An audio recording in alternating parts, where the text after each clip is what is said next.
Karena bagi saya demokrasi di Indonesia ini adalah memilih pemimpin yang terburuk menjadi yang terbaik. Sampai meyakini Hovifah akan menang. Berapa banyak money?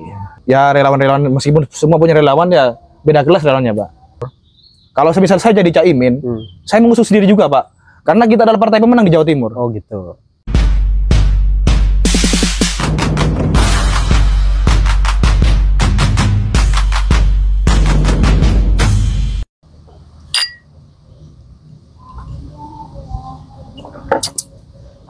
Hai kawan ghosting, kita lagi di komentator.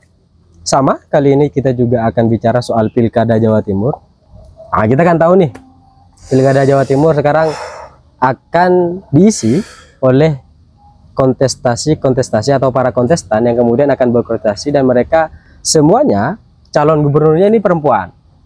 Calon gubernurnya perempuan dan berbagai macam latar belakang dari mereka.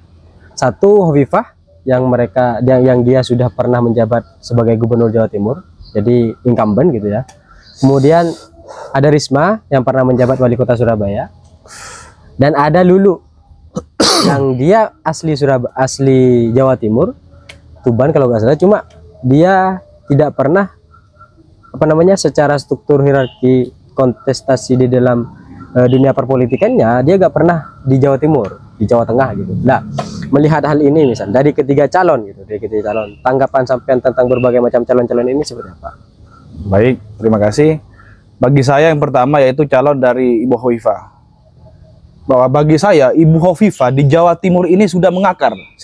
Mengakar. Begitu kuatnya melihat dari koalisinya juga. Dia tergabung dalam koalisi Klikin Plus. Ya. Lah, dari teman-teman mahasiswa, kalau bagi saya start kampanye yang menang adalah Hovifah. Secara start kampanye? Karena dia sudah sudah menanam dari awal. Daripada Risma, juga Mbak Lulu. Kebetulan Mbak Lulu ini ada senior saya dari Malang. Oh, iya. Ya, tapi melihat Hovifah memang selama ini yang dikerjakan Hovifah apa yang ketika sampean misal saya bilang Hovifah dan Emil gitu, sampean yang teringat apa misal? Bagi saya yang teringat Hovifah dan Emil ini apa ya? Mungkin ada. Ini apa? Yang paling saya ingat adalah dia datang pas OSIK saya dulu di Unisma. Begitu. Jadi sampai ingatnya soal itu. Ya, soal yang lain, misal soal program kerja, pelayanan masyarakat gitu, tentang bagaimana kemudian Jawa Timur berkembang. Bagi saya itu hal yang lumrah. Itu sudah menjadi kewajiban pemerintah atau Pemprov Jatim. Mungkin itu sih. Dan terus untuk Ibu Hovifah ini kan juga kebetulan senior saya juga kan. Beliau juga sama-sama latar belakangnya lahir dari pergerakan mahasiswa Islam Indonesia. Bagi saya tiga calon ini memang sama-sama ideal. Ya mungkin itu saja dulu lah. Oh, sangat ideal. Ya kalau semuanya memang cukup ideal lah, karena mau nggak mau mereka kan sudah mendaftarkan diri gitu kan. Sudah ideal. Cuma akhirnya apakah kemudian memang Hovifah nih, kita kan bahas Hovifah dulu ya. Hovifah ini yang khas dari Hovifah soal apa? Yang khas dari soal Hovifah dan Emil gitu. Kemudian melihat gaya politik Hovifah dan Emil selama ini. Yang khas dari Hovifah ya karena nilai keperempuannya, nilai keperempuannya. Karena bagi saya menjadi sosok pemimpin ini tidak hal yang mudah. Berarti secara pandangan saya Hovifah ini adalah orang hebat. Dia bisa menjadi pemimpin, apalagi perempuan. Karena bagi saya perempuan hari ini ya, melihat situasi dan kondisi hari ini, perempuan dia sudah tidak lagi membaca tentang literasi, bahkan membaca tentang berita-berita terkini. Akan tetapi dia lebih ke FOMO mengikuti tren-tren yang hari ini terjadi. Misal tren ini, ya ikut aja itu, ikut alus. Bedanya itu. Tapi ini nih, kan ada berbagai macam isu soal Hovifah. Satu dulu ketika masa Pilpres misal, itu kan terjadi perubahan dukungan. Ya kan? Bukan terjadi perubahan dukungan, maksudnya ada deklarasi mendadak yang dilakukan oleh Hovifah kalau dia mendukung yang namanya Prabowo Subianto. Dan sedangkan dulu Hovifah juga termasuk jubir Jokowi ketika 2012, dan dia mengatakan bahwa nggak bisa gitu, orang yang ujung halaman tiba-tiba masuk dalam pemerintahan, nggak masuk. Nah, ini bertolak belakang. Yang kedua, ada kasus dana hibah yang selama ini juga belum jelas karena masih dalam proses tahapan penyelidikan lebih mendalam. Nah, melihat potensi Hovifah dengan survei elektabilitas yang masih tinggi gitu, dengan berbagai macam kasus ini, dan tadi ciri khasnya adalah perempuan, kemudian sekarang penantangnya juga perempuan. Nah, kira-kira bakal tergerus nggak suara Hovifah ini? Kalau terkait itu suara Hovifah tidak akan berpengaruh meskipun dikasih isu apapun lah. Oh, gitu Karena kenapa dia tadi yang diisukan dadakan mendukung Prabowo pada deklarasi? Karena kita tahu sendiri, bisa tracking lah. Ada apa di balik itu, tiba-tiba moro-moro deklarasi. Apa kira-kira? Ya, yang saya baca di media-media itu kan tentang ini, penggerbekan KPK. Oh ya. Lah, Berarti apalagi keterkaitannya sama dana hibah ya. Nah, apalagi Prabowo ini, orang-orangnya kalau katanya Babang Pacul itu kelas A semua. Kelas A. Bisa mengerahkan semua itu kan. Cuman kan ini sih kalau dibuktikan memang tidak bisa. Tapi bagi saya, masyarakat Indonesia sudah tahu bagaimana kemarin gerak-gerikan para pasca politik Pilpres untuk memenangkan Prabowo. Mungkin ya orang yang dukung Prabowo ya biasa-biasa saja. Tapi kalau kita pandang objektif, bagi saya itu ya dipolitisasi. Objektifnya begitu, tapi tidak bisa membuktikan. Karena itu hal yang politis bagi saya. Hal yang politis. Berarti suara Hovifah akan tergerus. Tetap naik artinya. Tetap naik. Menang insya Allah menang. Insya Allah menang. Karena sudah bisa melihat kita hari ini. Sampai meyakini Hovifah akan menang. Menang saya yakin. Menang. Kenapa? Karena alasannya yang pertama yang mendukung adalah Kim Plus. Yang mendukung Kim Plus. Tapi PKB nggak masuk loh. Iya, PKB memang nggak masuk. Karena bagi saya, kenapa PKB mengusung Mbak Lulu di Jawa Timur? Kalau semisal saya jadi Caimin, saya mengusung sendiri juga, Pak. Karena kita adalah partai pemenang di Jawa Timur. Oh gitu. Ya. Berarti efek kekuatan bahwa saya ingin menunjukkan kekuatan saya di Jawa Timur gitu kan, yang kemarin menang gitu. Nah, tidak hanya itu juga kan. Ini sedikit ada kontra di antara mereka, ada konflik di antara mereka kan. Mereka adalah sama-sama kader Gus Dur. Dan pada saat itu hari ini juga ya kita lihatlah di media-media apapun apa kemarin-kemarin bagaimana respon Caimin sama Bu Hovifah. Mereka kan ada ini agak crash dalam pandangan politik kemarin. Ya bagi saya itu mungkin menunjukkan ini loh saya, ini loh PKB. Kira-kira seperti itu pandangan saya ya. Ya. Berarti mau bagaimanapun isu yang kemudian ada gitu, dan ini fakta yang kemudian gak ada datanya nih gitu. Itu tidak akan menggerus atau tidak akan mengurangi suara sedikit pun dari Hovifah. Ya tidak ada, nggak bakal nanus. Karena kekuatan mereka, Pak, saya lihat hari ini kekuatannya sangat luar biasa. Dari baik relawannya siapapun, saya sedikit tahu lah. Cuman kalau bisa saya nyebutkan mungkin gimana gerakannya, Pak? Gerakannya sudah luar biasa hari ini. Orang-orang kelas A itu bahasa saya kelas A udah Babang Pacul ini kan. Yang berkelas itu sudah dukung Hovifah semuanya. Rata-rata begitu. Jadi orang-orang kelas A di Jawa Timur itu sudah dukung Hovifah semua. Iya. Memang tidak semuanya, cuman mayoritas lah. Mayoritas. Jadi kalau akhirnya ini misal gini, apakah kemudian akhirnya mengartikan bahwa proses pemilihan ini itu selesai di masyarakat memang secara demokrasi, tapi masyarakat elit. Iya. Oh gitu ya. Karena suara di bawah ini yang di tengah, di atas. Ada yang mengkondisikan. Oh gitu. Kalau di telepon kondisikan suara di sini selesai. Lepas landas suara nantinya. Ya, kita bisa buktikan nanti lah. Pastinya juga ada gugatan-gugatan kecurangan apa itu soal hal yang lumrah lah dalam pilkada. Tapi sampai sekarang masih meyakini bahwa Hovifah akan menang. Meyakini tentang hal itu. Meskipun nanti ya nggak tahu gimana polemik ke depannya kan. Iya. Cuma untuk saat ini ya. Iya, meyakini menang. Mau bagaimanapun isunya.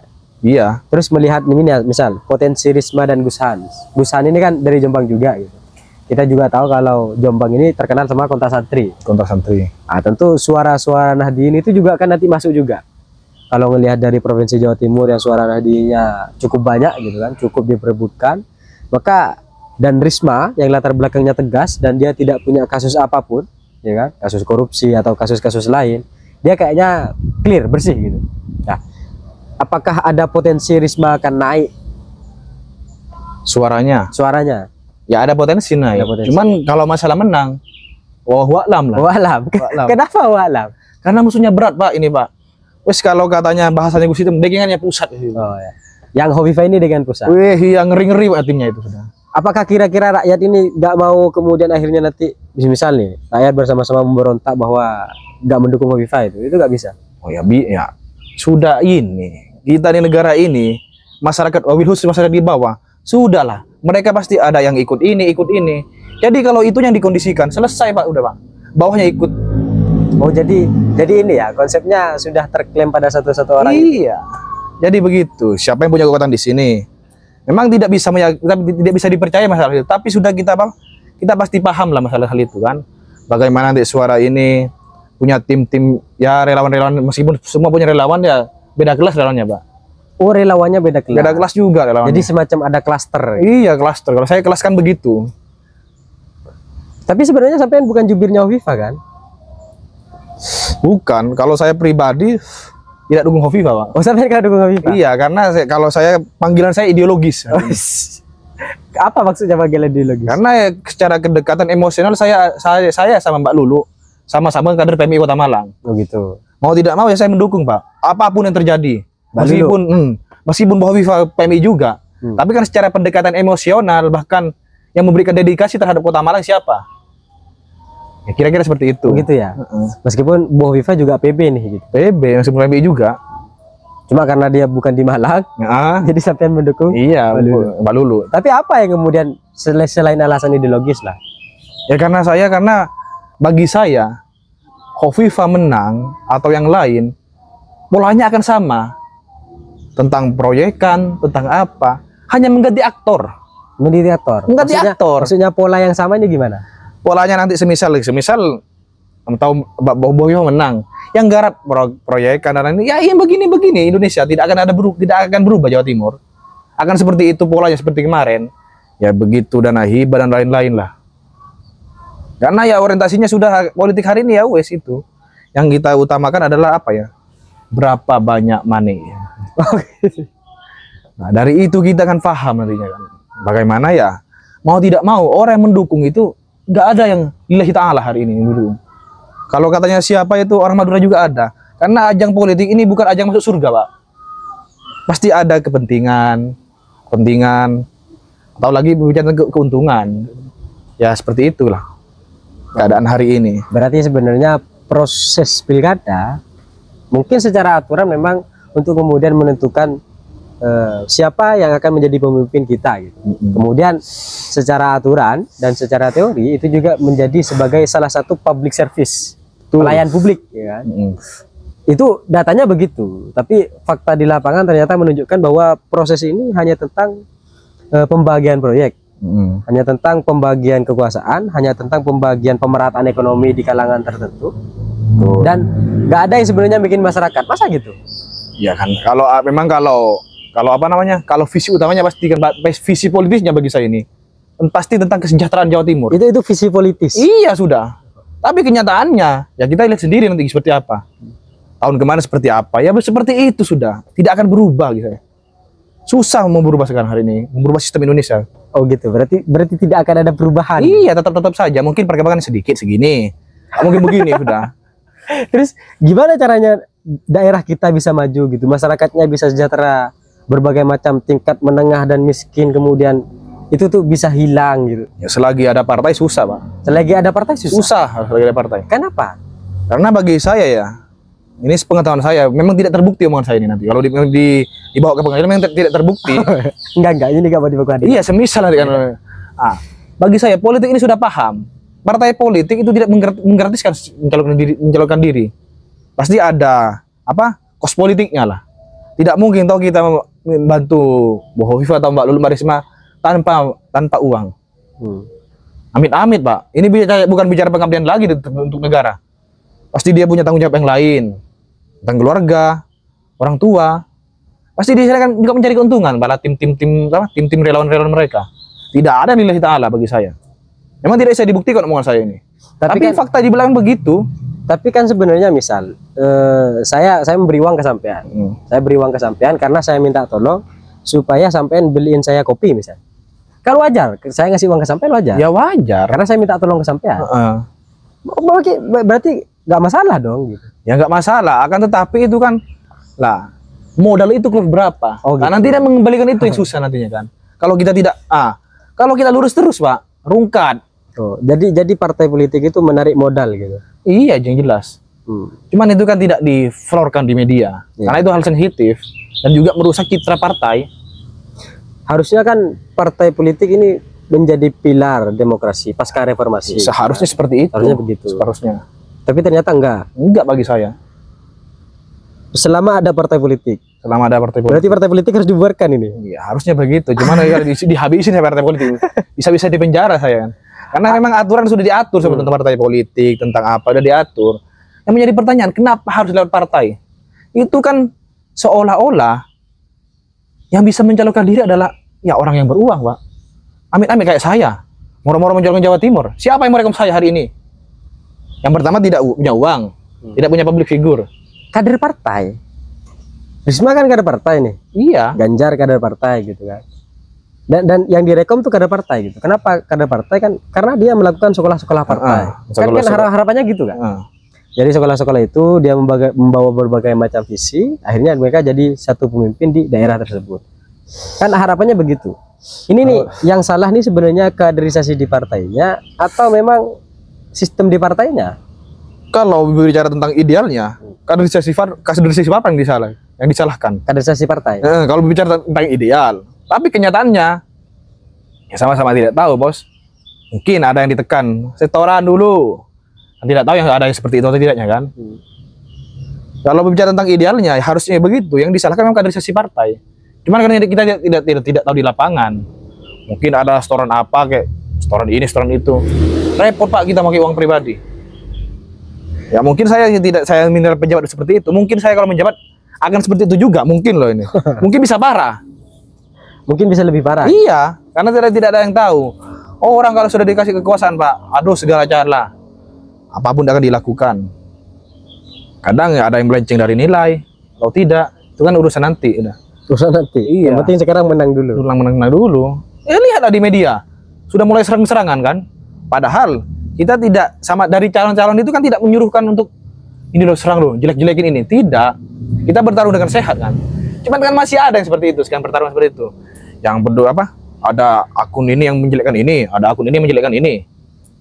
Itu kan sudah terjadi meskipun Bawaslu menginstruksikan bahwasanya tidak ada politik seperti apa kampanye seperti ini atau berbau negatif, tapi masih ada di media itu kan tentang media sosial ya. Iya, entah di TikTok atau di IG, akun buzzer lah bahasanya. Akun buzzer. Jadi ada banyak buzzer yang dikerahkan untuk kemudian saling menjatuhkan lawan.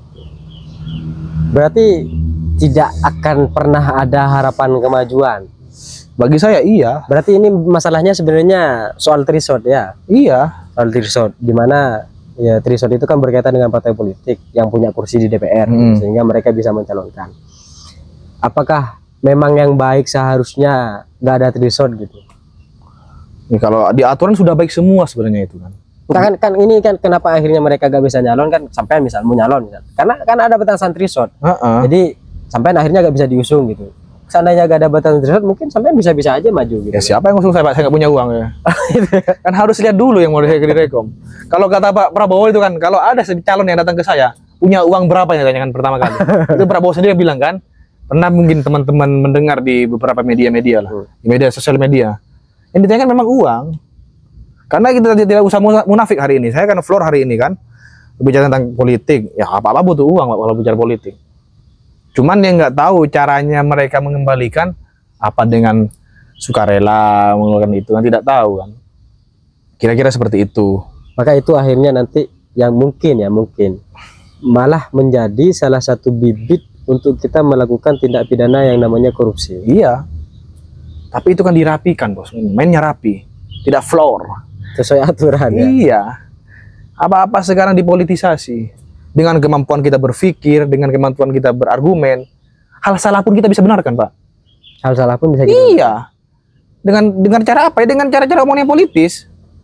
Kubunya ini merasa benar, kubunya ini merasa benar. Itu karena argumen mereka kan. Ya memang iya sah-sah saja bagi saya.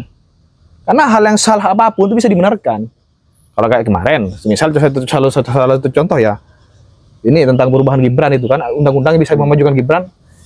Dari tubuhnya Prabowo apa yang diperdebatkan? Ya karena ini kita butuh pemuda dan lain-lain. Kalau kubunya sebelah, hukum dipolitisasi. Itu kan sama-sama benar mereka kan, argumen mereka kan, gak ada yang salah.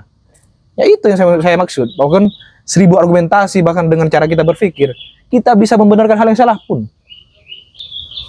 Seperti itu. Gitu ya. Jadi ada berbagai macam hal yang salah dan itu bisa dibenarkan. Karena sifat politis. Iya. Kan secara ya, mungkin ya pertanyaan tentang kembali ke Gibran ini kan. Aturan ini kok bisa moro-moro dirubah? Menjadi pertanyaan itu kan. Kenapa tidak rubah dari dahulu-dahulu? Apakah karena anak presiden yang mau maju atau yang lainnya? Karena yang isu yang dilemparkan oleh tim Prabowo apa? Karena kita butuh pemimpin pemuda katanya kan, anak muda. Tapi itu kan alasan yang enggak sebenarnya. Iya benar, ya, benar. Tapi kan masuk akal kan. Bener. Nah itu yang maksud saya. Bahwasannya dengan kemampuan kita berpikir, berargumentasi, kita bisa membenarkan hal apapun. Apalagi hal yang salah. Apalagi punya uang. Iya, selesai. Jadi apapun yang kalau kita pengen maju, kalau kita pengen sukses, kalau kita pengen menang dalam kontestasi pilkada ataupun pilpres, pokoknya tentang uang. Iya, gitu. Gak usah munafik hari ini. Ya mungkin ya ada yang bilang nggak mungkin nggak uang ada aduh. Itu hal yang hal yang lumrah lah bagi saya. Memang menggemburkan itu supaya masyarakat Indonesia ya mengerti dia tidak pakai uang itu.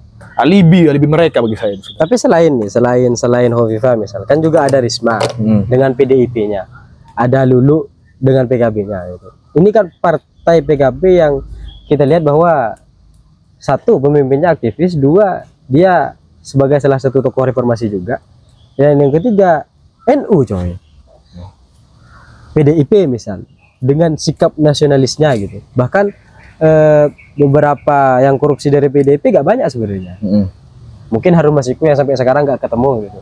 Tapi track record yang lain kalau dilihat misalnya Risma, Ganjar gitu, Bambang Pacul, orang-orang yang memang ya dia dulu bukan siapa-siapa gitu. Lah, proses ini kan sebenarnya juga menjadi satu harapan ya.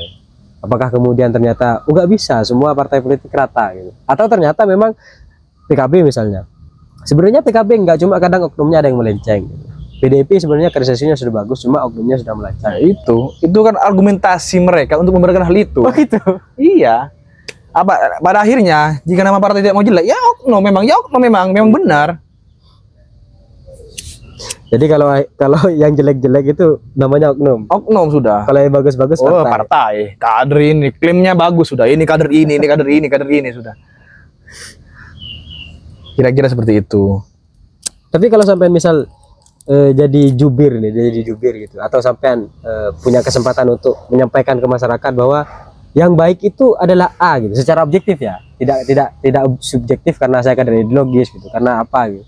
Secara objektif misal Jawa Timur ini butuh sosok Hovifah, Risma atau Lulu gitu. Saya paksa supaya sampean secara objektif gitu. Meskipun sampean mengamini bahwa nggak bisa keadaan Jawa Timur atau keadaan Indonesia sistemnya sudah ya begitu, siapapun yang menang ini tinggal pergantian aktor gitu kan, kekuasaannya nanti dimiliki si A, maka ya orang-orang di bawahnya adalah si A. Meskipun sampai mengamini itu, saya paksa secara objektif. Aduh, ini lumayan berat kan bagi saya. Kalau objektif saya mikir ini. Karena bagi saya demokrasi di Indonesia ini adalah memilih pemimpin yang terburuk menjadi yang terbaik. Memilih pemimpin yang terburuk menjadi yang terbaik. Gimana maksudnya? Maksudnya pemimpin ini gimana ya? Pemimpin yang di antara yang terburuk ini terbaik, kira-kira seperti itu maksud saya. Jadi calon-calon yang ada ini buruk semua sebenarnya. Bagi saya. Terus kita milih yang terbaik dari yang buruk ini. Betul. Kira-kira seperti itu. Ya, terus yang terbaik ini akhirnya yang mana nanti?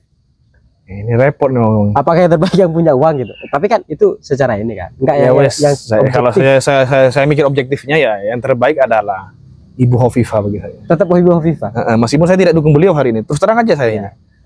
Karena bagi saya beliau sudah punya track record yang bagus lah, track record yang bagus di Jawa Timur. Meskipun itu ada yang buruknya, kita tetap hargai lah. Karena dia tahu pola-pola di Jawa Timur seperti apa, pola tentang pembangunan di daerah mana, tentang ekonomi daerah mana, dia sudah paham. Meskipun calon yang lain juga paham, tapi secara track record memang saya akui memang Ibu Hovifah. Track record tetap Hovifah ya? Iya. Karena Hovifah incumbent. Karena juga dia punya pengalaman yang luas lah di Jawa Timur. Lebih luas lah. Daripada yang lain. Di antara dua calon ini, kalau bicara objektifnya, kira-kira. Tapi kalau pemain kelas-kelasnya, repot ini kalau malah Hovifah. Serius, agak berat mau menang mereka berdua.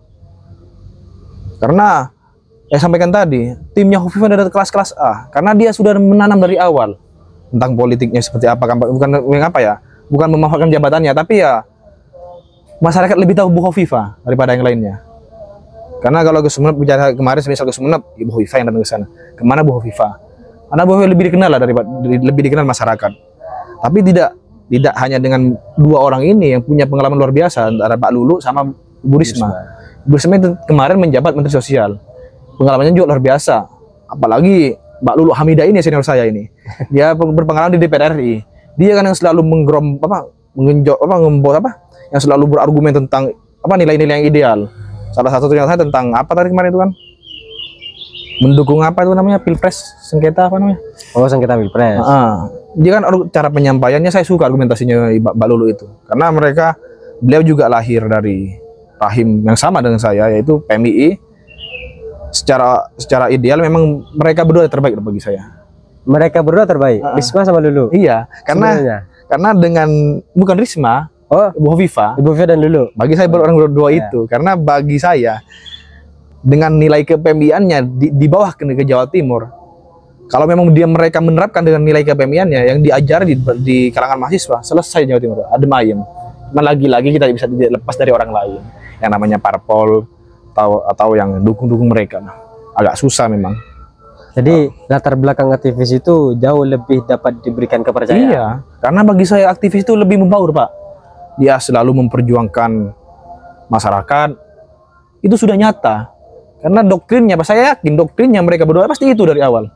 Yang selalu digaungkan adalah memperjuangkan masyarakat yang tertindas katanya. Begitu.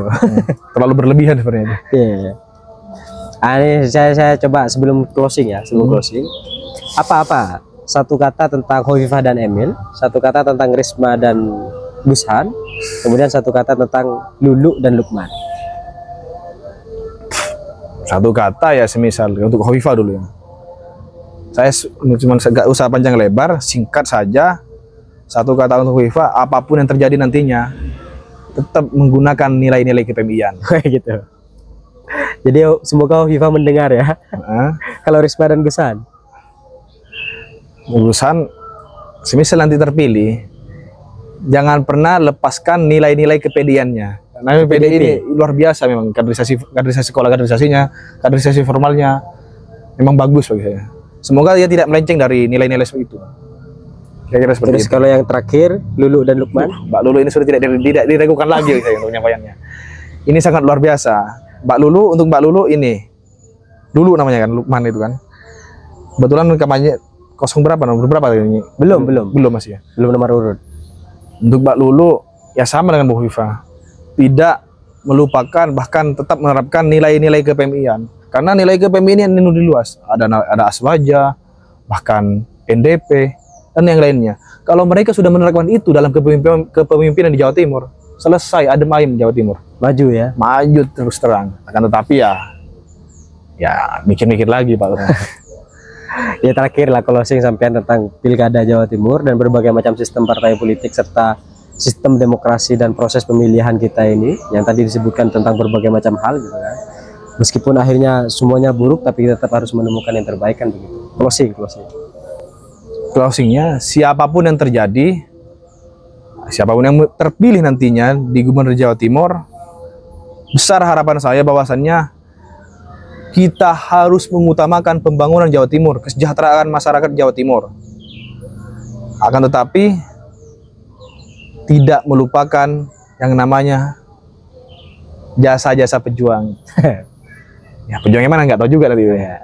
Kira-kira seperti itu. Kira-kira itu ya. Oke, makasih banyak ya. Iya. Terus dulu.